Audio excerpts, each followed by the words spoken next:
The Taj Mahal is the most famous example of Mughal architecture, and it is visited by up to 8 million people every year. It is considered by many to be a new wonder of the world, and for good reason. Everything from the white ivory marble to the intricate calligraphy tells the visitor that it is nothing short of a piece of art.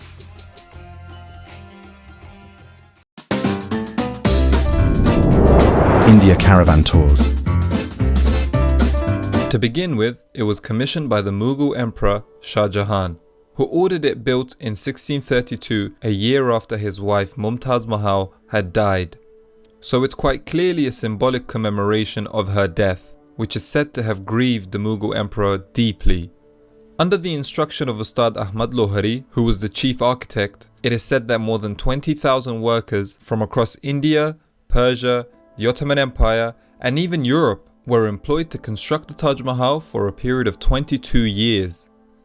This included calligraphers, and 1,000 elephants had to be used to carry materials. And of course, no self-respecting piece of Islamic architecture could be complete without gardens, so plenty of horticulturalists were employed as well. Considering the Taj Mahal was built to remember Mumtaz Mahal, people have taken that and ran with it and stretched the truth to fit romantic ideas, one of which talks about Shah Jahan's desire to keep the mausoleum a unique masterpiece. In order to ensure this, it is said that he cut the hands and gouged the eyes of all the artisans that were involved in constructing the Taj Mahal, just so he could ensure that another one would not be built like it.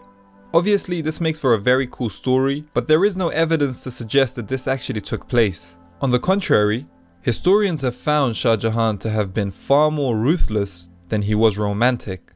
So as much as the Taj Mahal has a place in history for being a symbol of love and devotion to a man's wife, it is undoubtedly also a symbol of absolute power of the Mughal dynasty. The extravagant attempt to build something perfect, architecturally speaking in terms of its symmetry, can be regarded as a source of propaganda that would befit a man who named himself Shah Jahan, meaning king of the world. As you can see in that picture, he is standing on top of the globe in order to denote his ascendancy over everybody else.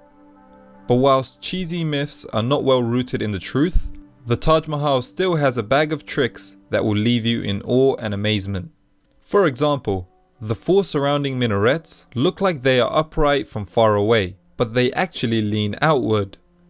As well as being a cool trick of the eye, this would ensure that the minarets would crumble away from the main tomb in case of an earthquake, which was a real architectural consideration in this period. The architect's mastery of proportion doesn't end here.